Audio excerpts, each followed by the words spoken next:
ene cɛ Mali k'i ka ɲininkali la y'a dɔn kabini san tɛmɛnen gɛlɛya minnu donna Mali kɔnɔ a ye gɛlɛya caman fana don an ni jamana minnu b'an da fɛ ani jamana wɛrɛw la Mali ka ŋaniya ye toujours an ka continuer an ni mɔgɔw ka kuma an ni mɔgɔw ka ɲɔgɔn faamuya parce que gɛlɛya min b'an kan an ka laɲini tɛ jamana ɲɛmɔgɔ n'o ye Asimi Goyita ye an'an ka gouvernement ɲɛmɔgɔ n'o ye Choguel Mayiga ye ani an bɛɛ lajɛlen an nana bin fɛn kɔnɔ k'a sɔrɔ a ko yɛrɛ a ko kun ɲagaminen don i y'a dɔn a y'a sɔrɔ Mali kun bɛ kɛlɛ la terroriste kɛlɛ bɛ yen an ka mɔgɔw yɛrɛ fana bɛ ka ɲɔgɔn faga Mopti yan fan ninnu fɛ gɛlɛya caman bɛ jamana kɔnɔ fanga yɛlɛma fana nana ka fara o kan donc ko nɔgɔn tɛ an ye min ɲini jamana tɔw fɛ o ye u ka a ɲini k'an dɛmɛ mais san'u ka se k'an dɛmɛ f'u ka faamuyali de sɔrɔ ko la i y'a dɔn ni gɛlɛya sugu nana dɔrɔn mɔgɔw bɛ wuli de k'a fɔ bon fɔ ka date d'a ma aw ka élection kɛ mɔgɔ si ma ban ko élection ka kɛ parce que diɲɛ yɛrɛ tagabolo de y'o ye sisan ni fanga bɛ sigi fo fanga ka sigi jɛlenya ni élection de ka jamanadenw olu ka kumakan fɔ pour que mɔgɔ ka élu mais san'an ka se yɔrɔ ma f'an k'a lajɛ ka jamana basigi fɔlɔ ka bɛn nati mɔgɔw ni ɲɔgɔn cɛ n'i ye maliyɛn fɛn o fɛn ɲininka bi u ka hamina fɔlɔ ye ko o ye lakanani ye an yɛrɛ b'a dɔn bi n'i bɔra hali Bamakɔ ka tɛmɛ Segu fan fɛ déplacement ni fɛnw ka gɛlɛ mɔgɔw ka forow bɛ ka jeni gɛlɛya caman bɛ yen an y'o de ɲɛfɔ mɔgɔw ye a faamuyali a gɛlɛyara dɔɔni mais an y'a fɔ bɛɛ lajɛlen banni tɛ an bɛ fɛ ani bɛɛ ka baara kɛ Mali n'a bɛ fɔ min ma ko communauté internationale i y'a dɔn Mali yɛrɛ ka sɔrɔ siraw dɔw bɛ bɔ an yɛrɛ ka baara la mais a caman fana bɛ bɔ kɛnɛma de donc an bɛ fɛ an n'u ka baara kɛ ɲɔgɔn fɛ mais pour que o baara ka se ka taa fo an ka sigi ka fɔ kɛ an ka ɲɔgɔn faamuya donc Mali ka diplomatie n'o ye an ni jamana wɛrɛw ka baara ne ka baara y'o fan de quoi komi an bɛ se ka kuma ɲɔgɔnya sigi ani jamana cɛw cɛ o k'an faamuya donc kabini an sigira fana an m'an bolo croiser Mali jamana wɛrɛw ka lasigiden minnu bɛ an y'u bɛɛ lajɛlen ye ka sigi n'u ye ka kuma ka f'u ye u k'a lajɛ olu yɛrɛ sigilen bɛ anw cɛman yan nɔ u bɛ Mali gɛlɛya dɔn u k'an dɛmɛ k'a ɲɛfɔ u ka jamanaw ye pour que u ka se k'a faamuya k'u bolo da kisɛ kan mais k'a lajɛ u bɛ se k'u bolo di an ma cogo min k'an dɛmɛ an ka bɔ a kɔnɔ o kɔfɛ jamana ɲɛmɔgɔ n'o ye Asimi Goyita ye a ko ne yɛrɛ ma n ka wuli n ka taa se a jɛɲɔgɔnw ma n ka se jamanakuntigi wɛrɛw ma ka taa ka ko ɲɛf'u ye k'a f'u ye u k'an dɛmɛ ale yɛrɛ kɔni ka ŋaniya ye Mali la a ka Mali dɛmɛ élection ka kɛ fanga kura ka sigi mais san'an ka se yɔrɔ ma fɛn dɔw de kan ka bolo da olu bɛɛ kan k'u bolo d'a ma pour que an ka se ka dɛmɛ o hukumu kɔnɔ déplacement kɛra Moscou déplacement kɛra Nations Unies na an ma sigi fansi hali jamana minnu ni mɔgɔ bɛ se k'a fɔ ko gɛlɛya b'u ni ɲɔgɔn cɛ an n'u ni ɲɔgɔn cɛ an wulila ka se olu bɛɛ lajɛlen ma donc Mali kɔni anw tɛ jamana ye k'a fɔ k'an datugulen don n'i ye Mali yɛrɛ position géographique lajɛ n'a bɛ fɔ ko pays enclavé donc an tɛ accès t'an bolo kɔgɔji la jagoya de don fo an ni jamana wɛrɛw de ka baara kɛ pour que an ka se k'an ka sɔrɔ siraw yiriwa an ka jamanadenw ka ten ka taa fan wɛrɛ donc anw ka hakilina o de ye k'a fɔ vraiment an tɛ jamana datugulen ye ani jamana tɔw bɛ baara kɛ mais an ko baara kɛcogo kan baara kan ka se ka kɛ hakili kura de la hakili kura ye mun ye an ka jamana ka yɛrɛma hɔrɔnya ani jamana ka souveraineté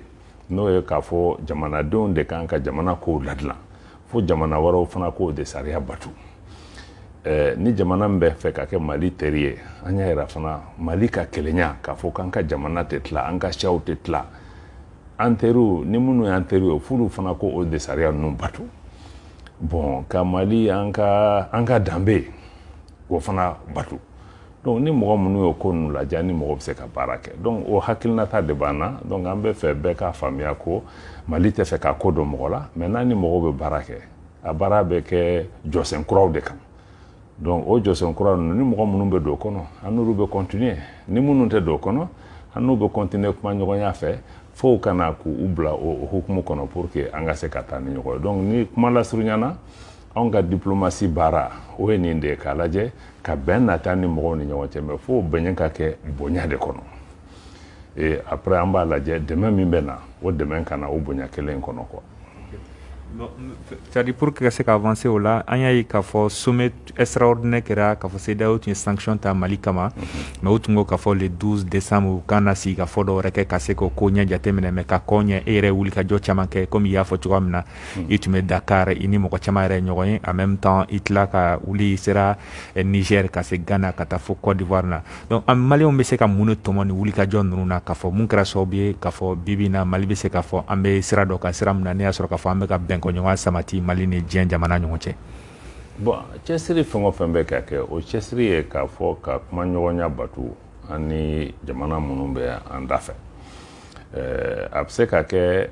a bɛɛ tɛ k'a fɔ ko mɔgɔw Mali kɔmandu ye ou bien kɛlɛ de b'u na ni ɲɔgɔn cɛ bon jamana caman bɛ yen sisan nɔ an da fɛ olu fana sirannen de don u b'a fɔ ko fɛn min kɛra Mali la a ɲɔgɔn bɛ se ka k'olu fɛ yen nɔ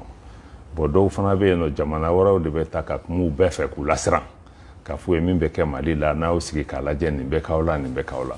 dɔw fana bɛ yen olu tɛ ko bɛɛ tiɲɛ dɔn min bɛ kɛ yan donc an fana tɛ se k'an sigi ten dɔrɔn k'a fɔ k'u b'a faamuya o de la jamana ɲɛmɔgɔ ko f'an ka wuli de an ka taa teriyaw ɲini k'o fɛn o fɛn bɛ yen an k'a fɔ mɔgɔw ye an bɛ se min fana na an k'u f'u ye jɛlɛnya la mais min tɛ se ka kɛ fana o fana kana dogo donc o de senfɛ ni wulikajɔ ninnu bɛɛ kɛla ka taa Sénégal ninnu na ka taa Niger ka taa Côte d'Ivoire ka taa Ghana fo Rwanda ninnu an ser'olu bɛɛ la ka ɲɛf'u ye CEDEAO sommet laban min kɛra ni yɛrɛ ye jateminɛ k'a ko la mɔgɔ caman tun ma sigi ni nin jaabi ɲɛ dɛ parce que cɛsiri de kɛra jamana ɲɛmɔgɔ yɛrɛ ale yɛrɛ ma sigi ale yɛrɛ ye téléphone ta a n'a balimaw jamana ɲɛmɔgɔ tɔw minnu bɛ an da fɛ an'u bɛ kuma téléphone na a b'a ɲɛf'u ye a bɛ se ka ne yɛrɛ bila ka taa yɔrɔ min ne yɛrɛ y'o kɛ députéw fana bɛ se min na olu y'u kɛ hali an ka jamanadenw maliyɛn de l'extérieur minnu bɛ jamana minnu na o y'a fɔ mɔgɔw ye bon aw bɛ fɛ ka min kɛ tiɲɛ don Mali bɛ gɛlɛya kɔnɔ Mali talonna an b'a ɲini ka wuli ka bɔ a kɔnɔ mais ni m'i kɔlɔsi i bɛ na ni solution min ye o bɛ sɔn ka problème lajuguya parce que n'i y'a lajɛ sisan k'a fɔ dɔrɔn k'i ye sanction bin mɔgɔw kan bon n'i ye sanction kɛ hali sanction kɔfɛ f'aw ka kuma de parce que Mali bɛ gɛlɛya min na a ka bon an y'a fɔ sécurité problème b'a la problème politique b'a la sɔrɔ sira gɛlɛyaw donc fɛn caman de fara-faralen bɛ ɲɔgɔn kan donc ni m'i kɔlɔsi n'i nana sisan k'a fɔ k'e bɛna sanction de bin maliyɛnw kan bon c'est vrai que sanction fɔlɔ taara ko gouvernement ɲɛmɔgɔw ni fɛnw kana voyager bon o bɛɛ yɛrɛ bɛ se ka faamuya mais anw ka hakilinata ye de an ko sanction man kan ka da maliyɛnw kan min bɛ malidenw sɛgɛn n'a bɛ fɔ o ma ko sanction économique ko k'an ka frontières datugu ka banques datugu o normalen tɛ donc an ye ɲɛfɔli kɛ mɔgɔw ye k'a f'u ye fana k'a fɔ ko ka fanga lasegin so ka kalafili kɛ o kɔnɔ ko président ma ban o ma jamanadenw ma ban o ma mais an ko de san'an ka se yen nɔ an ka jamana bɛ gɛlɛya min kɔnɔ an tɛ se ka wuli ten dɔrɔn k'a fɔ k'an taara élection kɛ parce que n'i ye hakili jagabɔ kɔ 2018 la crise min an binna a kɔnɔ fo nana ni fanga yɛlɛma ye a bɔra parce que élection de kɛra mɔgɔw ma diya n'a ye o de jaabi kɛra nin ye an ko donc n'an girinna ten dɔrɔn k'a fɔ aw ko aw ye délai min di a ka k'o la a bɛ se ka kɛ mais n'an y'a kɛ an bɛ tila ka bin a problème kelen kɔnɔ an ko bon san'an ka se jamana gɛlɛya ka bon tellement que crise min bɛ yen an ko fɔ k'a to maliyɛnw yɛrɛ ka sigi olu ka sigi ka fɔ kɛ u k'a lajɛ sɔrɔ sira ko de don wa lakanani sira de don wa problème bɛn ni kelenya o problème ba minnu bɛ jamana kɔnɔ ka corruption wari suɲɛ ni fɛn ninnu k'olu kɛlɛ fo maliyɛnw de ka sigi ka fɔ kɛ u k'u hakili kɛ kelen ye u ka bɛn o kan n'u bɛnn'o kan u b'a lajɛ sisan nɔ transition tɔ bɛ taa bolo jumɛn fɛ pour que u ka bɛn o kan n'a bɛ fɔ ko assise nationale de la refondation dɔw de ko k'u tɛ se k'o kɔnɔ ko f'an ka na ni calendrier sisan an ko non hali n'an nana ni calendrier sisan a bɛ kɛ problème ye parce que fo jamanadenw an ka bɛn fɛn kan k'a lajɛ min bɛ se ka kɛ sinon bon gouvernement sigilen bɛ gouvernement bɛ se ka fɛn dɔ sɛbɛn hali bi k'a di mais n'a fɛn dira a ko tɛ laban mais hakili la u y'a faamuya k'a fɔ an ka tɔ maliyɛnw ka kuma n'u bɛnna min na u ka segin an ma parce que pourquoi o importanten don parce que an ye min ɲɛfɔ mɔgɔw ye n'i ye san 8 jate jamana bɛ dingɛ kɔnɔ et maliyɛnw yɛrɛ olu ka hakilinata ye chaque fois n'an ye solution fɛn o fɛn ta communauté internationale de nana ka solution dɔw imposer olu kɛra olu ma jaabi sɔrɔ maliyɛnw ko sisan nɔ a ye jɔ fana anw fana k'an da don a la an ka bɛnfɛn dɔ la hali n'o fɛn ma sira sɔrɔ o ye maliyɛnw yɛrɛ ka responsabilité parce que an b'a dɔn an yɛrɛ de ye nin fɛɛrɛ tigɛ mais a fɛɛrɛ ma sira sɔrɔ donc an b'o de sira kan sisan nɔ maliyɛn bɛɛ cɛsirilen bɛ hali gouvernement yɛrɛ fɛn dɔ bɛ yen gouvernement tɛ se k'a kɛ bi a kelen f'a k'a lajɛ parce que mɔgɔw de bɛ k'a fɔ population de wulilen don k'a fɔ nin tɛ se ka kɛ nin tɛ se ka kɛ a y'a ye fɛn min kɛra Niger da fɛ yan nɔ Burkina fan fɛ o b'a yira k'a fɔ jamanadenw u diminen don fɛn caman kan donc ni mi kɔlɔsi kɛlɛ bɛ anw ka nord la n'a fɔra Bamako ni jamana fan wɛrɛw mɔgɔw wulila ka jigin yɔrɔw kɔnɔ ko nin bɛ kɛ tan o t'an ka laɲini ye donc a y'a muɲu aw ka jɔ maliyɛnw ka kuma n'u kumana n'u nana n'an bɛnna min kan o de bɛ kɛ base ye sisan nɔ an bɛ taa CEDEAO fan fɛ k'a fɔ ko maliyɛnw kumana u bɛnna nin de kan transition tɔ bɛ taa nin bolo sira fɛ CEDEAO bɛ se k'a fɔ n sɔnna n ma sɔn mais an bɛ sigi k'a fɔ k'o kɔnɔ donc an b'o de sira kan sisan an hakili la faamuyali bɛ ka na dɔɔni mais a ko tɛ se ka kɛ ni force ye dɛ sanction fana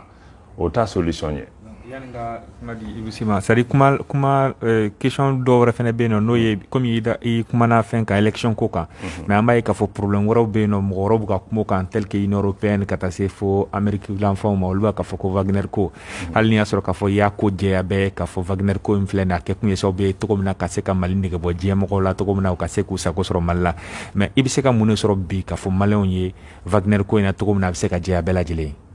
Bon, Wagner ko ni i y'a dɔn gouvernement yɛrɛ anw yɛrɛ y'a mɛn journaux de kɔnɔ an y'a mɛn a daminɛ na an ko bon nin kɔni nin tɛ kuma sɛbɛ journaliste n'a fɔra aw yɛrɛ journaliste ye n'a fɔra aw bɛ fɛn o fɛn fɔ don o don f'anw kana an kali ka siɲɛ a la a tɛ taa donc fɛn dɔ bɛ yen i b'a to yen an b'a miiri k'a bɛ tɛmɛ mais a ko ma tɛmɛ an y'a ye fɛn caman de fana bɛ nin ko kɔfɛ parce que jamana wɛrɛw de wulilen bɛ u bɛ nin ko kɔfɛ u bɛ ka pression kɛ Mali kan ko k'a fɔ ko gouvernement wulilen bɛ k'a bɛ taa mercenaires russiw ta ka na pour que ka an ka institution lakana ka nord lakana kuma caman caman donc mais an n'u kumana an ko mɔgɔw ma bon ni preuve b'aw bolo aw bɛ na n'a ye mais preuve ma se ka na Fransi ministre des affaires étrangères ne n'o sigi k'a fɔ kɛ Jean-Yves Le Drian an ka ministre de la défense Sadio Camara donc o ni madame Parly n'o ye Fransi ministre de la défense o n'o fana kumana u fila bɛɛ yɛrɛ kɔnɔ ko aw ye min fɔ an ye vraiment an yɛrɛ y'a dɔn ko fɛn ma kɛ nin ko la mais a hakilinata b'aw la an ko n'a fɔra sisan nɔ ko jamanaw an bɛ ɲɔgɔn ka sira tagama k'a fɔ de ko min ŋaniya ye min ye est ce que anw yɛrɛ b'a dɔn min ye aw fana ŋaniya ye hali n'an b'a dɔn est ce que an wulila ka se aw ma k'a fɔ ko nin de y'aw ŋaniya ye donc jamanaw tɛ se ka taa o kan n'aw ko ko kɛra aw bɛ na n'a ye aw yɛrɛ ko k'a ma kɛ mais n'i y'a lajɛ fɛn min bɛ nin kɔfɛ parce que mɔgɔw wulilen bɛ ka taa ka kuma caya yɔrɔw la k'a fɔ ko bon Mali ni Russie de man kan ka baara kɛ ɲɔgɔn fɛ en fait o de b'a ko kɔfɛ mercenaire ko dɔrɔn tɛ quoi donc an y'a yira k'a fɔ Mali ni Russie baara min bɛ ka k'an ni ɲɔgɔn cɛ o ma daminɛ bi parce que n'i y'a jateminɛ depuis Modibo Keita ninnu ka wagati Mali bɛ sigi don minnu na an ka yɛrɛma hɔrɔnya kɔfɛ n'a bɛ fɔ min ma ko ex Union soviétique olu de nana Mali dɛmɛ o y'a sɔrɔ mɔgɔ si tɛ o bɛɛ taara k'an bila l'école karamɔgɔ tɛ yen dɔgɔtɔrɔ tɛ yen fosi tɛ yen sɔrɔsi tɛ yen donc olu de y'an dɛmɛ ka se ka Mali kɛ a kɛra min ye bon o kɔfɛ Union soviétique binna Russie nana mais Russie fana ni Union soviétique tɛ kelen ye parce que Union soviétique tun bɛ se ka dɛmɛ minnu kɛ Russie fana tɛ se k'o kɛ o fanga tɛ Russie la mais Russiens bɛ baara kɛ parce que an mago bɛ kɛlɛkɛminɛnw dɔw la o kɛlɛkɛminɛnw b'olu bolo olu b'a di an ma u tɛ problème k'a la aw yɛrɛ y'a ye kɔsan na an ye avion dɔ san Airbus bolo o avion de hali kɛlɛkɛ avion tɛ a bɛ mɔgɔw de ta o avion sanna u y'o bloqué hali sini an yɛrɛ ma se k'a faamuya kumaw bɛ sen na u ko k'a ɲɛnabɔra nin kɛra depuis août an sigilen bɛ o ma na mais an ko an teri américains ni tubabu ninnu ma an ko mais n'a fɔra ko an ka jamana an bɛ guerre de la an ni terroristes de bɛ ɲɔgɔn na an ni terroristes minnu bɛ ɲɔgɔn na olu c'est des terroristes les plus violents minnu ka jugu ka fagali ka jugu ni diɲɛ terroriste bɛɛ Al-Qaïda b'o la État islamique b'o la aw hakili la an bɛ se k'olu kɛlɛ ni bere de ye wa pour que an ka se k'u kɛlɛ f'an ka kɛlɛkɛminɛnw de sɔrɔ mais n'anw ka kɛlɛkɛminɛn k'u lielen bɛ nin avion de la mais sisan tun b'a sɔrɔ Mali ko kuma banna donc an bɛ taa kɛlɛkɛminɛn yɔrɔ fana na an b'a sɔrɔ nɔgɔya la yɔrɔ min de o de ye Rusiw fana ka baara ye parce que Rusiw ninnu olu b'a d'an ma u t'o condition bɛɛ k'a la parce que an mago bɛ a marifa la joona an mago b'a la teliya la mais an b'a san de fana mais hali tɔ ninnu hali n'an y'a san a tɛ sɔrɔ donc an y'a fɔ fana k'a fɔ jamana u k'a faamuya Mali fana an y'an ka jamana ka yɛrɛma hɔrɔnya ta n'a bɛ fɔ ko pays souverain an yɛrɛ de b'an ka kow décider an ko jamana si tɛ se k'a fɔ Mali ye k'a fɔ i bɛ se ka nin jamana de sira tagama i tɛ se ka nin jamana dɔ in sira tagama jamana si tɛ sɔn o ma Mali yɛrɛ fana tɛ sɔn o ma an ko ni Mali ka intérêt ye fɛn o fɛn ye an bɛ t'o ɲɛɲini n'a bɛ sɔrɔ Chine kunda an bɛ taa n'a bɛ sɔrɔ Russie kunda an bɛ taa yen nɔ n'a bɛ sɔrɔ Amérique kunda an bɛ taa yen n'a bɛ sɔrɔ Europe fana an bɛ taa yen nɔ mais n'i ye Wagner ko in yɛrɛ bɛɛ jate lajɛ nin bɛɛ ka mankan wuli de parce que kɛlɛ de bɛ nin puissance ba ninnu yɛrɛ ni ɲɔgɔn cɛ Amérique o France o Russie o Chine u ka kɛlɛw b'u ni ɲɔgɔn cɛ mais anw y'a yira k'a fɔ aw ka kɛlɛ tɛ Mali kɛlɛ e teri tɛ ne teri ye forcé la i jugu tɛ n jugu ye mais ne ni e an b'an ka ɲɔgɔn tagama an ka intérêt de nɔfɛ donc Mali ye jamana fitinin ye ka don ni samaw bɛ kɛlɛ la anw tɛ se ka don tu la donc sama ninnu yɛrɛ ka kuma ɲɔgɔn fɛ u ka ɲɔgɔn ka problème ɲɛnabɔ u ka Mali bɔ la donc o de ye nin Wagner ko bɛɛ donc ni fɛn wɛrɛ bɛ mɔgɔ min bolo i ka na n'a ye mais n'i yɛrɛ y'a lajɛ sisan i b'a fɔ Mali yɛrɛ diɲɛ problème bɛɛ ni Wagner de o t'anw ka problème ye mais jamana ɲɛmɔgɔ ye min yira k'a fɔ o ye k'a fɔ de sisan Barkhane ke désengagement min kɛra an ka jamana kɔrɔnya fan fɛ a bɛ vide juridique créer o kɔrɔ yɔrɔ bɛ na kɛ yen nɔ lakanani minɛn tɛ yen mɔgɔ tɛ yen ka lakanani kɛ f'anw k'o jaabi parce que n'i y'a lajɛ jamana tun bɛ bolo min kan o kun ye de transition kɔnɔ gouvernement tun bɛ ka baara kɛ pour que ka sécurité lakanani nati ka bɔ Kayi fo ka se Mopti mara la mais nord ni accord de paix de bɛ yen nɔ groupe ninnu an n'olu bɛ bɛn a la ni élection bɛ kɛ mais sisan nɔ nun tagalen min filɛ ça veut dire que nord élection par exemple aw b'a kɛ ni mun ye parce que moyen tɛ yen donc il faut que gouvernement ka taa moyen de ɲini a bɛ sɔrɔ yɔrɔ min pour que k'an sécuriser bon ko aw bɛ nin mankanba min na Wagner la est ce que dɔ nana ka Mali ɲininka ne ko mun de problème b'i da la n bɛ se k'i dɛmɛ yɔrɔ min mais bɛɛ bɛ na la nin ye Wagner kɛ n bɛ nin k'i la nin ye Wagner kɛ n bɛ nin k'i la non o t'anw ka problème ye anw ka problème ye de an bɛ se ka maliyɛnw lakana cogo min ni minnu y'an teri yɛrɛ yɛrɛ olu k'an kana dɛmɛ an y'an teri dɔw bɛ ka na o dɔw bɛ ka na olu bɛ k'an ɲininka bon nin problème nin bɛ yen dɛ aw hakilina t'a la an bɛ se ka mun de kɛ k'aw dɛmɛ donc minnu bɛ k'an dɛmɛ san'u ka taa kɛ tɛgɛrɛ fɔ ni mankandi ye ka jamana tɔgɔ tiɲɛ u ka na an ka sigi ka kuma k'a lajɛ k'o bɛ taa cogo min voilà je crois que o de ye nin Wagner ko nin bɛɛ discussion mɔgɔw k'a faamuya fɛn caman caman de bɛ nin kɔfɛ sinaya ko kɛlɛw b'u ni ɲɔgɔn cɛ fɛn caman kɛlɛw b'a la anw tɛ don la mais ni Mali ka lakanani ye fɛn o fɛn ye gouvernement fana tɛ sigi o la dɛ an b'o fɛɛrɛ tigɛ parce que an tɛ se k'an sigi fana mɔgɔw kana bin an kan ko parce que mɔgɔ wɛrɛ ko nin bɛ tan nin bɛ tan donc voilà o de ye vraiment gouvernement ka hakilina ye nin ko la et puis n kana ɲinɛ k'a fɔ fana n y'a ɲɛfɔ an y'a fɔ ka segin a la Mali gouvernement ka politique tɛ mercenaire ko ye Mali gouvernement anw ka politique ye de an bɛ se ka lakanani minɛnw ani labɛn ni jumɛn di an ka sɔrɔsiw ma olu yɛrɛ ka se ka jamana lakana donc n'an k'an ka mɔgɔ dɛmɛ an b'an yɛrɛ ka mɔgɔ ninnu de dɛmɛ pour que olu ka minɛn sɔrɔ ka se ka kɛlɛ kɛ parce que n'i y'a lajɛ a kɛra mercenaire ye o a kɛra Barkhane ye o a kɛra mɔgɔ mɔgɔ ye comme an y'a ye Afganistan jamana fɛn o fɛn n'i ka lakanani ta k'a kalifa mɔgɔ wɛrɛ de ma i bɛ bali ka wuli don dɔ la i bɛ fɛn ye min man di ye dɛ donc n'i bɛ fɛ k'a ko kɛ a ka kɛ ka mɛn f'i k'i yɛrɛ ka armée de sigi i k'i ka armée i ka minɛnw d'olu ma olu k'i protéger donc o minɛn bɛ sɔrɔ yɔrɔ o yɔrɔ an bɛ t'o ɲini pour que k'o d'olu ma donc nin de ye gouvernement ka hakilinata ye donc an yɛrɛ bɛ se ka min k'an yɛrɛ ni ɲɔgɔn cɛ an b'o kɛ an lakanani nin fana ko nɔgɔn tɛ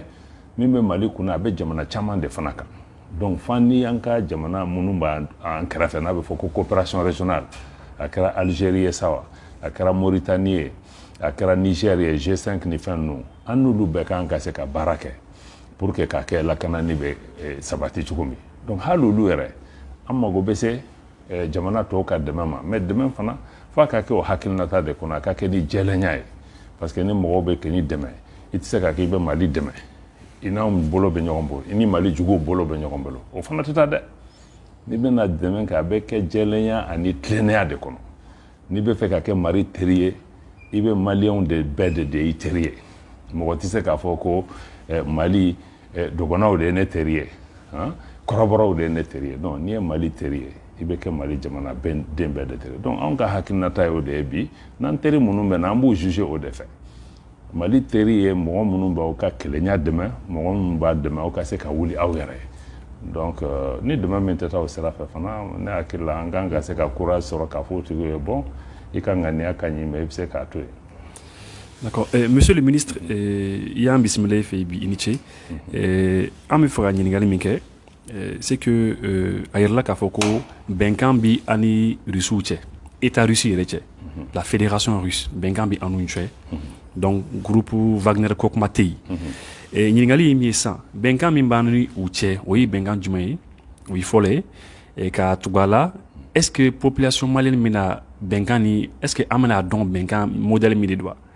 parce que bɛnkanw bɛ to ka kɛ an ka jamana kɔnɔ population tɛ bɔ a kalama alors bɛnkan modèle jumɛn de don an ni Rusiw cɛ et bɛnkan ni est-ce que population bɛna bɔ a kalama. Bon bɛnkan b'an ni Rusiw cɛ ko dogolen tɛ o a Ibu hali ni e mago b'a sɛbɛn na i bɛna affaire étrangère la an b'a sɛbɛn d'i ma ko dogon tɛ traité accord caman de b'an ni Russie cɛ mais traité de défense dɔ signera an ni Russie cɛ nin y'a san 2 san 3 jate donc an ka coopération bɛ k'o de kɔnɔ ko dogolenw tɛ o a fɛn fɛn o fɛn b'o kɔnɔ acquisition d'équipement b'a la armement kɛlɛkɛminɛnw olu bɛ d'an ma cogo min avion an bɛ fɛn minnu san olu bɛ san fɛn cogoya minnu na u bɛ assistance technique di parce que ni e ye avion san sisan e tɛ se ka wuli ten dɔrɔn k'i bɛ avion boli f'i ka mɔgɔw de bila pilote bila olu bɛ taa former et n'olu fana nana mɔgɔw de bɛ n'olu dɛmɛ avion bɛ laboli cogo min n'i ye marifa de san marifa bɛ utiliser cogo min o mɔgɔ ninnu de bɛ na f'olu k'aw dɛmɛ entraînement na combat aguerrissement ni fɛn ninnu bɛ kɛ cogo min donc baara bɛ kɛla o de kɔnɔ ko dogolen tɛ. donc a bɛnkan sugu man ka tɛmɛ assemblée fɛ a. a bɛnkan bɛɛ bɛ tɛmɛ assemblée fɛ parce que traité fɛn o fɛn bɛ yen nɔ parce que ne yɛrɛ ministre des affaires étrangères accord international fɛn o fɛn bɛ yen n'a bɛ toucher jamana ka souveraineté la f'a ka tɛmɛ ni assemblée a bɛ bɔ jamana ka journal officiel la non ko dogolen accord secret a ko la. donc ça veut dire que nin bɛnkan fana an ye min kɛ ni Rusiw ye a fana tɛmɛna assemblée fɛ ka ban. absolument. d'accord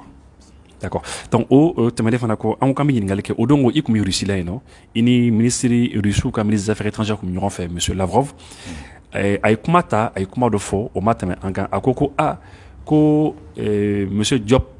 ministre des affaires étrangères du Mali k'a bɔra Mali la ka na Russie la yen nɔ ko i compte rendu k'a ye fɛn o fɛn kun tɛmɛ i ni Algériens cɛ k'i y'a compte rendu kɛ ko bɛnkan dɔ bi an ni Algérie cɛ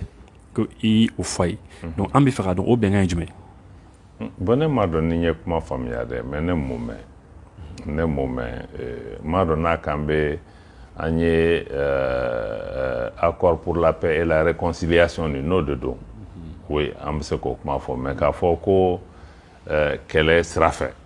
an n'olu bɛnna ko an ni Algériens bɛnna k'an bɛ fɛn kɛ de non. je crois qu'il bɛ se ka vidéo lamɛn tugun mais m'a dɔn ni traduction problème de donna la mais n'a fɔra ko accord pour la paix et la réconciliation kuma kɛra o kan mais Algérie da ma dɔn an ka kuma wɛrɛ la kɛlɛ sira fɛ. d'accord donc sani ka kuma di Malik ma a yɛrɛ la k'a fɔ ko Rusiw bɛna u ka mɔgɔ dɔw bila ka na yan ko instructeur mɔgɔ minnu bɛ an ka mɔgɔw kalan marifaci ni fɛnw na est-ce que u nana wa. bon o bɛ kɛ don o don e yɛrɛ ma président taalen aéroport la ka taa avion ninnu kunbɛn e ma Rusiw ka sɔrɔsiw ya olu caman bɛ yan nɔ pour que k'an dɛmɛ marifa ninnu bɛ utiliser cogo min o tɛ ko dogolen o assistant technique de don olu bɛ yan mais o tɛ se k'o kɛ k'u to Moscou ni ne ye marifa kura san f'u ka na n dɛmɛ marifa nin bɛ utiliser cogo min de mais o ma daminɛ bi américains ka assistant bɛ yan nɔ u bɛ ministère de la défense la u bɛ taa terrain kan Union européenne taw bɛ yen nɔ hali chinois olu bɛ yan nɔ donc le fait que k'a fɔ Russie ka kɛ o tɛ ko kura ye parce que n'i ye équipement san jamana fɛn o fɛn bolo mɔgɔw bɛ na u b'aw dɛmɛ ka fɛn kɛ dɔw bɛ na yɛrɛ formation na o cadre kɔnɔ donc mɔgɔ man kan ka o bɔ a cadre kɔnɔ an ni Russie bɛ min kɛ an ni jamana caman b'a a ɲɔgɔn wɛrɛ kɛ fan wɛrɛ en tout cas fɛn o fɛn bɛ se k'an dɛmɛ ne m'a dɔn o ko o ma interdit droit international fɛ k'a fɔ que tu i ka assistance technique sɔrɔ pour que i ka se k'i ka minɛnw utiliser fan bɛɛ a bɛ kɛ. donc u b'an degi mais u sen tɛ don kɛlɛ la. non u b'aw dɛmɛ u bɛ kɛlɛkow ɲɛfɔ aw ye. a détail bɛɛ tɛ ne bolo min armée ni fɛnw bɛ min kɛ an ka sɔrɔdasiw ni DIRPA bɛ se k'o détails di mais n bɛ se ka min confier k'a fɔ assistance technique bɛ na coopération cadre kɔnɔ k'an dɛmɛ kɛlɛkɛminɛn ninnu utiliser cogo la k'an dɛmɛ kɛlɛ fana bɛ se ka ta sira minnu fɛ et an ka mɔgɔw fana bɛ taa Russie u bɛ taa formation kɛ olu fana bɛ na. d'accord Malik. voilà en fait ne bɛ fɛ ka ɲininkali min kɛ o ye bibi na Mali ni France ka coopération surtout la coopération militaire aujourd'hui Barkhane ko ta fanfɛla la ne jateminɛ kɛ i ka kunnafoni di tɛmɛnen dɔ la y'a yira k'a fɔ Mali ni France cɛ bibi na hali ni y'a sɔrɔ gɛlɛya bɛ yen mais on continue toujours à travailler ensemble en tant que des partenaires donc mun de bɛ se ka fɔ bi n'o ye France ka présidence ye u bɛ ka adaptation min kɛ bi ka se k'u ka sɔrɔsiw bɔ yɔrɔ dɔw la k'u t'u bila yɔrɔ dɔw la yala Mali ka hakilinata ye jumɛn ye o ko ninnu na. Bon, c'est vrai, coopération bani France cɛ sani kuma ka taa yɔrɔ jan an kan k'a fɔ fɔlɔ France kun nana 2012 ka na Mali dɛmɛ c'est vrai que France u ka sɔrɔsi caman sara yan nɔ an bɛ dugawu t'aw ye an b'u waleɲuman dɔn u nana an dɛmɛ ŋaniya min na o senfɛ mais fana a kan k'a fɔ sani France ka na anw dɛmɛ an fana an mɔkɛw caman de u fana taara France ka taa Europe ka t'olu bɔ bolo la même si an fana t'o fɔ an tɛ mɔgɔ kunnada kɛ n'a ye mais a kan ka to an hakili fana na k'a fɔ hali France yɛrɛ dɔwɛrɛw de na n'olu fana américains de fana na n'olu dɛmɛ u tun bɛ gɛlɛya la don min donc ko kura tɛ bon olu yɛrɛ ka tagali nin n'a fɔra ko u ka opération Barkhane nin o ka tagali n y'a ɲɛfɔ cogo min ka kuma na n ko Afghanistan américains bɔra yen nɔ français minnu fana bɛ yan olu fana ko k'olu bɛ taa a ko man kan ka bali mɔgɔ la mais a gɛlɛya nana yɔrɔ min a ko cunna de parce que nin fɛn ninnu n'a bɛ kɛ a bɛ labɛn de c'est vrai que san kelen ɲɔgɔn san na ko ka kɛ a kumaw tun bɛ sen na k'a fɔ k'a ko bɛ na mais k'a fɔ ko a fɔra ko a bɛ kɛ nin don masina o tun ma fɔ donc mais événement ninnu kɔfɛ de an y'a ye u girinna k'a teliya k'a fɔ dɔrɔn k'olu bɛ taa bon n'i ye jamana lajɛ ni jamana fɛn o fɛn na n'i dɛmɛ don dɔ la u bɛ taa o tɛ problème ye mais a ko tɛ se ka kɛ giribi de parce que hali e ka so ni gardien b'i ka da la n'i bɛ fɛ k'u falen f'i k'a lajɛ de jɔn bɛ taa jɔn bɛ na n b'a dilan cogo di ni n bɛ sɔrɔdasi ninnu bila est-ce que n bɛ société gardien na donc labɛnw de bɛ k'a la surtout que n'a bɛ kɛ yɔrɔ la terroristes de b'a yɔrɔ la yɔrɔ gɛlɛnmanw de don a ko lakanani ka gɛlɛn donc i tɛ wuli tɛ dɔrɔn tilegan fɛ k'a fɔ dɔrɔn ne y'a décidé n bɛ taa an k'u ma donc f'a ka kɛ de façon responsable aw ni anw ka sigi de ka kuma parce que olu nana accord de bɛ anw n'olu cɛ en matière de défense donc accord de défense ni o de kuma kan ka fɔ o de kɔnɔ k'a fɔ bon an bɛ fɛ ka taa nin don masina nin ye anw bɛ fɛɛrɛ minnu latigɛ pour que an ka tagali ka nɔgɔya aw yɛrɛ aw fana mago bɛ mun de la pour que an k'aw dɛmɛ an ka se k'a ko kɛ fɛn na donc o ko minnu ma kɛ an y'o de ɲɛfɔ kɛ sigi k'a fɔ kun kan ka kɛ kɔsana pas dɔw kɛra pour que ka Tombouctou ni fɛn ninnu base wulili k'o kɛ mais a kun kan ka na depuis ko daminɛ de parce que anw yɛrɛ y'a ko fana mɛn télévision de la i y'a dɔn jamana ni jamana cɛ ni nin ko important sugu bɛ na jamana ɲɛmɔgɔw bɛ kuma u ni ɲɔgɔn cɛ ensuite u bɛ ministrew don a la ensuite planw bɛ tigɛ fɛɛrɛw bɛ kɛ a ko bɛ na ni gɛlɛya minnu ye olu bɛ datugu cogo di donc o de fɔra mais n y'a fɔ cogo min ni jamana fɛn o fɛn y'i sigi de k'a fɔ ko ni jamana nana n dɛmɛ a bɛ to kudayi n kɛrɛfɛ o tɛ kɛ donc pour que o ka se ka fu siri o la fo e yɛrɛ de ka i yɛrɛ ka sɔrɔdasiw dilan i ka force de défense et de sécurité n'an ma an ka fɛn fana o de quoi n'an ma investissement k'o la k'a fɔ an yɛrɛ ka se k'an ka sécurité assurer an tɛ se k'a bɛɛ kɛ dɛ mais i k'i ka force sɔrɔ tɔw ta k'a kɛ dɛmɛ comme ça ni mɔgɔ min na ni dɛmɛ n'a taara don min i t'a senti donc moi je crois que nin fɛn minnu bɛ ka kɛ nin bɛɛ de k'an hakili jigin k'a fɔ ko c'est urgent c'est important pour qu'an ka investissement kɛ an yɛrɛ ka sɔrɔdasiw la mais o fana mɔgɔ caman fana bɛ terroriste kɛlɛ nin kɛ i b'a fɔ ni ni sɔrɔsi minɛn b'i bolo dɔrɔn i bɛ se k'a kɛ c'est vrai que i tɛ se ka terroriste kɛlɛ ni minɛn t'i bolo ni cɛdɔn t'i bolo mais hali ni diɲɛ armée ɲuman bɛɛ b'i bolo i tɛ se parce que an bɛ kɛlɛ min fana na armée dɔrɔn tɛ se ka kɛlɛ o c'est trop sérieux pour que a ka to armée dɔrɔn bolo donc fo jamanadenw population de ka relation min bɛ armée ni a ka population cɛ fo ka ɲɛ de parce que yɔrɔ dɔw la an ka jamana kɔnɔ bi n'i taara lajɛ jamanaden dɔw bɛ yen u dalen bɛ terroriste ni marifatigi wɛrɛw la ka tɛmɛ hali an ka sɔrɔsiw kan donc o gɛlɛya sugu ninnu o man ɲi fo an ka sɔrɔsiw ni fɛnw ka baara kɛ bolola de pour que u ni an ka jamanadenw u bolo ka kɛ ɲɔgɔn bolo n'an ka sɔrɔsi min bɛ Mopti sɔrɔsi min bɛ Segu n'u taara yɔrɔ la jamanadenw kan ka santi ninnu bɛ anw lakanani de kama n'olu y'o confiance sɔrɔ o de la olu fana bɛ aw dɛmɛ parce que terroriste kɛlɛ a fanba bɛ renseignement de bolo diɲɛ fan si i tɛ se ka service de renseignement sɔrɔ min bɛ se ka kɛ fan bɛɛ ka fɛn bɛɛ ye donc jamanadenw de bɛ se k'o kɛ ni jamanadenw dalen bɛ olu bɛ dɛmɛ sécurité du pays la olu b'aw dɛmɛ renseignement na ni butigitigi min bɛ quartier kɔnɔ n'a ye mɔgɔ nalen min nana ka na fɛn dɔ san n'a sigara a la ale bɛ se k'i wele k'a f'i ye n'i bɛ village min kɔnɔ n'u ye dɔw dɔntɔ ye min t'u ka mɔgɔ ye o sigara a la u b'a f'i ye donc o bɛɛ de b'aw dɛmɛ aw k'aw préparer donc et puis an ka lasigidaw bɛ dilan cogo minnu na f'an k'olu bɛɛ de lajɛ n'a bɛ fɔ ko gouvernance aw ka mɔgɔw lasigi mɔgɔw dalen bɛ minnu na mɔgɔw bɛ contribuer o ko la k'a lajɛ fana an bɛ se ka baara di an ka denmisɛnninw ma cogo di parce que ni terroristes nana ni bandi ninnu nana drogue feerela ninnu u tɛ mɔgɔ wɛrɛw ta o an ka denmisɛn minnu sigilen bɛ baara t'u bolo donc n'i bɛ terroriste kɛlɛ f'i ka ɲɛ fɛɛrɛw de bolo da pour que o denmisɛn minnu sigilen bɛ olu ka se ka hakili sigi ka espoir d'u ma ka baara d'u ma donc an bɛ kɛlɛ min na kɛlɛ fitinin tɛ n'i y'a lajɛ hali an ka diinɛ sira fɛ baara dɔw fana bɛ olu kan ka ko la parce que minnu nana olu ko k'olu bɛ ala ko kɛlɛ de la mais e ni an bɛɛ b'a dɔn nin tɛ ala ko kɛlɛ nin tɛ diinɛ ko kɛlɛ mais il faut que hali diinɛ nin bɛ faamuya cogo min an yɛrɛ ka sigi fana k'olu k'o lajɛ donc ko fitinin tɛ armée indispensable fo armée ka k'i bolo mais armée kelen dɔrɔn fana tɛ se k'a kɛlɛ kɛ fo an bɛɛ de fo bɛn ni kɛlɛɲɛ yɛrɛ fana ka sigi jamana kɔnɔ parce que n'i y'a ye nin ko ninnu bɛ na yɔrɔw la mɔgɔ jamanadenw ma bɛn u tɛ ka filɛli kɛ ni direction kelen ye donc n'an bɛnna n'an y'a hakili kɛ kelen ye nin ko ninnu si t'an sɔrɔ donc an bɛ nin bɛɛ de gɛlɛya kɔnɔ donc fo an ka jamanadenw an ka fara ɲɔgɔn kan de an k'a lajɛ an bɛ se k'an ka armée ni jamana ɲɛmɔgɔw dɛmɛ cogo min nin ko la quoi. Oui, donc toujours Mali ka question sira fɛ an ni Faransi cɛ la an y'a ye tubabuw ka médiaw la u ka médiaw la u ka journaux kunna u ka kunnafonidilaw an y'a ye u y'a fɔ ko u ka président kun kan ka na yan u tilara k'a fɔ k'a tɛna bilen mais an ma foyi mɛn an ka mɔgɔw da i bɛ se ka mun fɔ yan o kan. Bon Ibu, je crois que tubabu yɛrɛ min fɔ an b'o lamɛn a ko la mais anw ka responsabilité ye min ye i y'a dɔn Mali ye jamana kɔrɔ de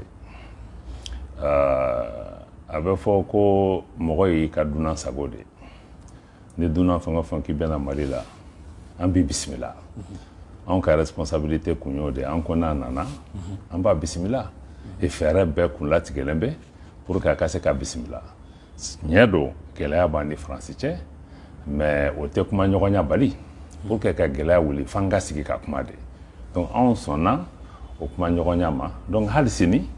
a kɛra Faransi ɲɛmɔgɔ ye o a kɛra hali ne yɛrɛ kuma ɲɔgɔn min bɛ Faransi ye n'u k'u bɛnna an n'u bɛ kuma n'an y'u ye fan wɛrɛ fana an n'u parce que gɛlɛya bɛ a tɛ ka wuli f'an ka ɲɔgɔn kuma ɲɔgɔnya de donc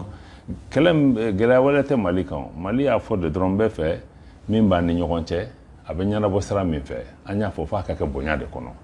donc n'o bɔra a la moi je crois que a kɛra Faransi a kɛra Amérique a kɛra jamana fɛn o fɛn ye jamana si tɛ yen ko Mali b'a fɔ k'anw tɛ se ka kuma nin fɛ ou bien an tɛ fɛ ka kuma nin fɛ mais an bɛ kuma de kuma bɛ taa anw jimi sira fɛ cogo min na. Kɔsani na an y'a ye sani n ka kuma di Malik ma kɔsani na an y'a ye Amérique Mali ka lasigiden bɛ États-Unis Conseil de sécurité des Nations Unies la monsieur Issa Kunforo n'i ma fili a tɔgɔ ma c'est ça a ye communiqué dɔ kɛ an y'a ka communiqué an tilala ka e fana ka communiqué dɔ fana ye communiqué min b'a yɛrɛ k'a fɔ ko Tchadienw ka sɔrɔdasi 1000 bɛna na Mali kɔnɔ u bɛna na MINUSMA hukumu kɔnɔna na bon maliyɛnw ma se k'a faamu parce que MINUSMA sɔrɔdasiw ka ca kosɛbɛ yan mais dɔ tɛ ka bɔ kɛlɛ la dɔw bɛ ka fara kɛlɛ kan donc an y'a mɛn an ye communiqué dɔ fana ye o kɛra Américains ka communiqué k'o sen dɔ la ko sɔrɔdasi dɔw kun kan ka fara MINUSMA maaw kan mais ko Mali kun ma jɛn n'a ye donc Mali ma jɛn n'a ye o sɔrɔdasiw kana mais Mali jɛnna n'a ye MINUSMA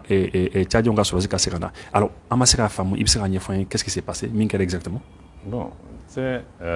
Mali droitlen don ka sɔn ou bien kana sɔn mɔgɔ min bɛ na donc mɔgɔ tɛ se ka bi Mali kan o sira fɛ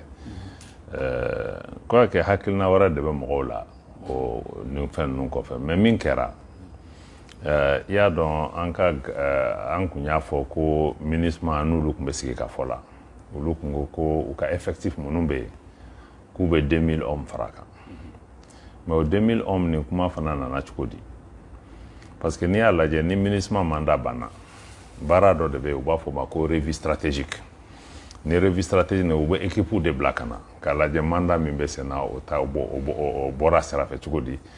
mandat kura bɛ sigi condition jumɛnw kan u nana u y'o kɛ o résultat o m'a yira k'a fɔ nin 2000 hommes nin ka fara kan donc o de taara conseil de sécurité la conseil de sécurité y'o approuvé mais o kɔfɛ jamana dɔw taara fara ɲɔgɔn kan k'a fɔ ko non ko Mopti yan fan ninnu fɛ ko pour que MINUSMA ka se ka baara kɛ ko fo ka mɔgɔ 2000 de fara u ka troupe kan et o kuma mana fɔ anw ye gouvernement Mali la an y'o kuma mɛn k'o taara fɔ New York an ka lasigiden ko non a taara kuma conseil de sécurité membre fɛ a ko gouvernement ma sɔn parce que a kuma mana fɔ anw ye donc hali n'a kuma kun fɔra an ye f'an k'a lajɛ de est ce que aw bɛ fɛ ka 2000 hommes minnu nana est ce que o de ye solution ye anw ka centre la bi est ce que solution ye ka effectif augmenter de ou bien solution ye k'a lajɛ yɛrɛ ka mandat de lajɛ k'a lajɛ ka force sigi min bɛ se ka kɛlɛ kɛ groupe armé au contrôle la donc o de la gouvernement ko an ma convaincu que 2000 hommes ni o de solution ye o ko bɔra sira fɛ ten Mali y'a yira k'a fɔ a ma jɛn n'a ye maintenant o kuma kɔnɔ Tchad président a y'an ka jamana ɲɛmɔgɔ lakuma ɲɔgɔn ye ka mɔgɔ caman a ka ministre de la défense ka na lajɛ k'a fɔ ko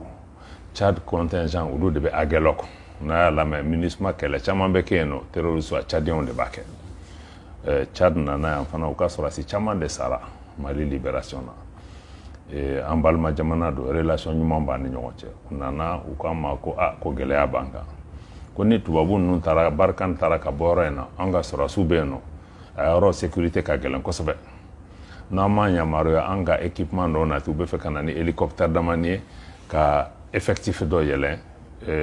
mɔgɔ 1000 ɲɔgɔn ko n'u ma se k'o sɔrɔ k'a bɛ gɛlɛya olu yɛrɛ ma u ka continuer ka évoluer a yɔrɔ la an ka jamana ɲɛmɔgɔ n'o ye Assimi Goïta o y'a ka accord di o base de kan o accord ne yɛrɛ ye lettre sɛbɛn MINUSMA représentant ma Bamako k'a fɔ a ye ko an sɔnna Tchad ka 1000 soldats olu kan an ye Tchadiens yɛrɛ écrit fɔlɔ k'an ka yamaruya d'olu ma ka fɔ MINUSMA ye k'an sɔnna Tchad u ka 1000 soldats minnu bɛ na nord la aw ka moyens ɲini pour que u ka se k'a sɔrɔ o hukumu de kɔnɔ an y'an yɛrɛ ka lasigiden min bɛ New York Issa Konfo an y'ale fana sɛbɛn k'a fɔ a y'a ka conseil de sécurité président n'o ye Niger ambassadeur ye a k'o écrit fana k'o kuma kelen f'u ye donc sisan baara tɔ bɛ kɛ sur le plan technique de MINUSMA la pour permettre que Tchad ka se ka nin sɔrɔ donc a nana o hakilina de kɔnɔ k'a fɔ nin ye jamana ye jamana min b'an dɛmɛ u bɛ yɔrɔ min fana na a yɔrɔ ka gɛlɛn n'u m'o dɛmɛ sɔrɔ ça va être extrêmement difficile u ka continuer k'u yɛrɛ défendre donc ko nana nin de kɔnɔ bon mɔgɔw bɛ taa kuma wɛrɛ d'a ma mais ni min bɛ fɛ k'a faamuya c'est vrai que mɔgɔw bɛ k'a fɔ parce que c'est une question subsidiaire en fait mɔgɔw bɛ k'a fɔ ko bon ko u ɲɛ bi Tchad la ko Tchad ni France ka surun ɲɔgɔn na k'u dalen tɛ Tchad la i bɛ se ka mun de fɔ maliyɛnw ye bon Tchad kɔni y'anw balima jamana ye an teri jamana don Mali libération 2012 Tchadiens de y'a kɛlɛ fanba bɛɛ kɛ Tchadiens ka mɔgɔ min sara jamana si mɔgɔ ma sa la donc fɛn fosi t'anw bolo k'a fɔ ko anw bɛ sika ko Tchadiens minnu bɛ yan k'u tɛ ka baara kɛ pour que ka Mali dɛmɛ de ka sinsin bon Tchad ni Faransi ka di jamana caman b'an bolo da fɛ fana olu ni Faransi ka di an tɛna kɛlɛ ne y'o de fɔ aw ye depuis kuma daminɛ n ko e teri tɛ n teri ye jugu tɛ n jugu ye donc an tɛ k'a fɔ de jamana tɛna Mali la fo ni Faransi kɛlɛlen don non non bɛɛ ni Faransi ka rapport de don donc vraiment Tchad kɔni u ma a ɲɛsin an ma donc an fana ɲɛ tɛ raison fosi la ka sika k'a fɔ ko Tchad bɛ yan Afrique de kama, Tchad bɛ yan, Mali de kama. Tchad bɛ yan hali Tchad yɛrɛ kama pour que ka se k'a yɛrɛ défend. Donc vraiment moi je crois qu'a bɛ kɛ filiba ye ni Maliens y'u sigi ka hala a bisiki ko Tchadiens y'an jugu de k'a sɔrɔ u nana kɛlɛ min k'an ye. Tchadien dama min sara Mali kɔnɔ ne ma d'a la n'a farafin jamana mɔgɔ sara yan nɔ. Moi je crois que ça serait une insulte de penser que ko u bɛ jate wɛrɛ la min tɛ nin ye. Bon jamanaw ka kow b'u yɛrɛ ni ɲɔgɔn cɛ mais vraiment an ka faamuyali an kana to surface la quoi.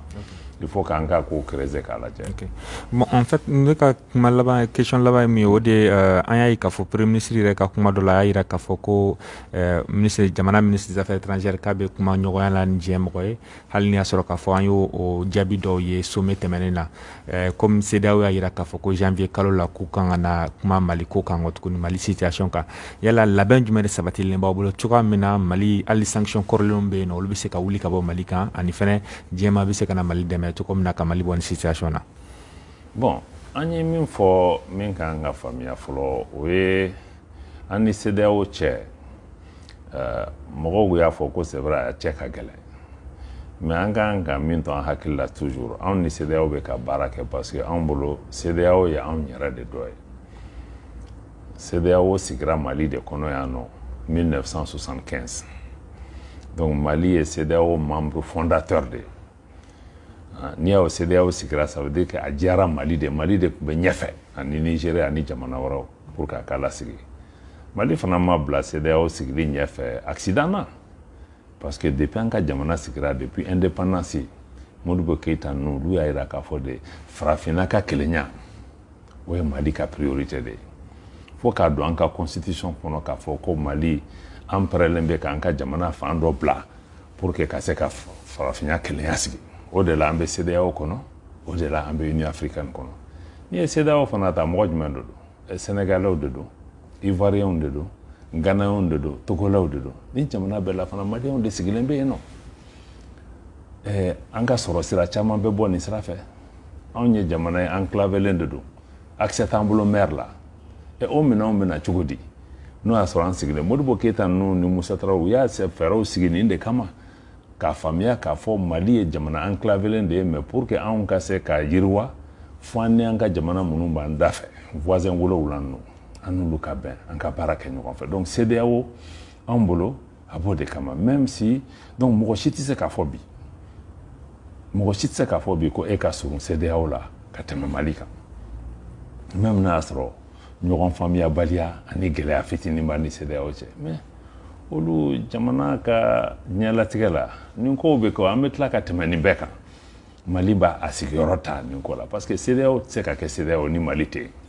n'i ye Mali position lajɛ CEDEAO tɛ se ka kɛ CEDEAO ni Mali tɛ yen mais hali gɛlɛya minnu nana Malidenw yɛrɛ ka intérêt de démocratie kan an tɛ se k'a fɔ ko an bɛ o démocratie contrôle o CEDEAO bɛ k'an ɲininka min fana na an yɛrɛ de fana an bolo n'o don sɛbɛnw na k'a fɔ an sɔnna CEDEAO gouvernance fɛn ninnu ma an ye min ɲini k'a fɔ dɔrɔn jamana wɛrɛ minnu tɛ CEDEAO ye u k'u sen bɔ nin kuma na u k'a to an yɛrɛ ni ɲɔgɔn cɛ an farafin jamanaw an ka kuma an ka bɛn an y'a ɲini an balima minnu fɛ mun b'an da fɛ ni gɛlɛya fɛn o fɛn b'u fɛ u ka kuma an fɛ u kana mɔgɔ wɛrɛw ka kumaw fɔ u ka kuma an fɛ donc u k'aw bolo d'an ma parce que u y'an dɛmɛ kɔrɔlen na n ko Mali fɔlɔ de ye sɔrɔdasiw bila ka taa jamana wɛrɛw la ka taa mɔgɔw dɛmɛ mais bi anw bɛ gɛlɛya la mɔgɔw bɛ na donc CEDEAO fɛn o de la an ka esprit ye k'a fɔ an bɛ CEDEAO kɔnɔ pour que k'a fɛ mais CEDEAO kan k'an dɛmɛ de mais sanction ni fɛn ninnu mesure minnu bɛ ka na olu tɛ dɛmɛni kɛ f'an ka sigi ka kuma de donc o de la an ye min fɔ sisan pour que ka bɔ nin kɔnɔ sommet laban na a bɛ komi faamuyali fɔlɔ la ka na dɔɔni parce que an y'a yir'u la n'u ma jɔ Maliens ka sigi ka kuma en tout cas an tɛ se ka na ni calendrier ni fɛn ye ka yir'u la k'a sɔrɔ assise nationale ni fɛn minnu kan n'o kɛra ni Maliens bɛnna min kan an bɛ n'o nati k'o yir'u la u sɔnna o ma sɛn an bɛ na sigi ka fɔ k'o de kan pour que k'a lajɛ an bɛ se ka bɛn min kan pour que Mali ka bɔ nin gɛlɛya in kɔnɔ donc ala barika la u sɔnna o ma jamana ɲɛmɔgɔ yɛrɛ y'a jira k'a fɔ ale ka hakilinata ye de ye bon sanction tɔ ninnu yɛrɛ a b'a ɲɛ tugu olu kan mais sanction fɛn o fɛn bɛ se ka sigi Maliens de kan population minnu sɛgɛnnen bɛ ka ban k'a fɔ ko ka frontières datugu ka banque datugu olu tɛ fɛn ye Mali bɛ gɛlɛya de kɔnɔ déjà et an bɛ ka terroristes kɛlɛ d'un côté mɔgɔw bɛ ka sa de l'autre côté bon mɔgɔ si ka intérêt tɛ ka Mali gouvernement Mali sɔrɔdasiw k'u fragiliser parce que ni Mali défense ma kɛ mais jamana minnu b'an da fɛ u b'a senti du jour au lendemain donc mɔgɔ si ka hɛrɛ tɛ donc an y'o bɛɛ de ɲɛf'u ye ka f'u ye aw k'a faamuya élection bɛ yen mais élection dɔrɔn tɛ mais problème wɛrɛw bɛ yen nɔ n'aw m'u bɛɛ lajɛ ɲɔgɔn fɛ aw bɛ fili bon o muɲuna u sɔnna que an ka taa assise la ni assise banna an ka segin u ma an bɛ na ni chronogramme ye fɛɛrɛ bɛɛ bɛ ka latigɛ pour que en tout cas ni maliyɛnw kumana n'o jaabi min nana gouvernement b'o de ta k'a lajɛ ko min bɛ se ka kɛ wagati min kɔnɔ n'a tɛ kɛ wagati jan ye k'a fɔ quelque chose de raisonnable o bɛ yira pour que an ka bɛn a kan ka transition feuille de route kura sigi tagasen kura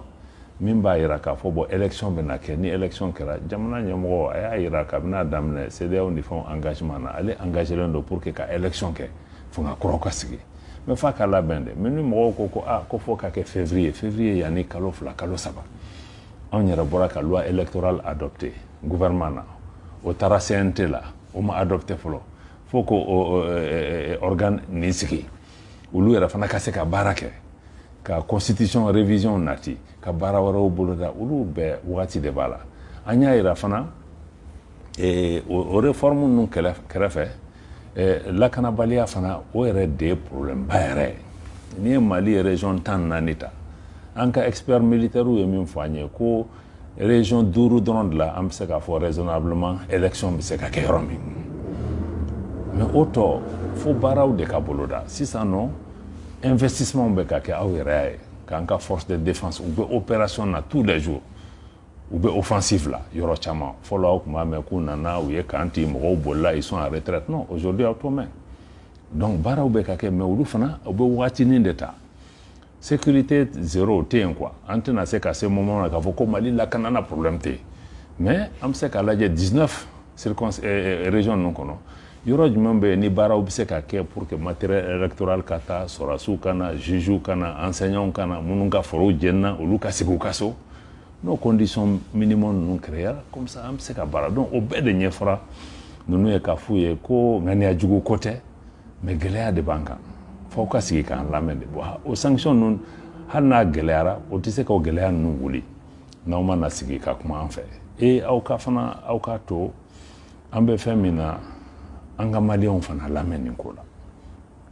an ka maliyɛnw lamɛn parce que hali gouvernement yɛrɛ kelen tɛ se ka décision bɛɛ ta f'an ka maliyɛnw lamɛn c'est vrai que maliyɛn bɛɛ fana ma bɛn ko kelen na mais baaraw bɛ ka boloda pour que k'a lajɛ maximum min bɛ se ka sɔrɔ o kɔnɔ pour que an ka se ka bɛn parce que jamana in y'an bɛɛ de ta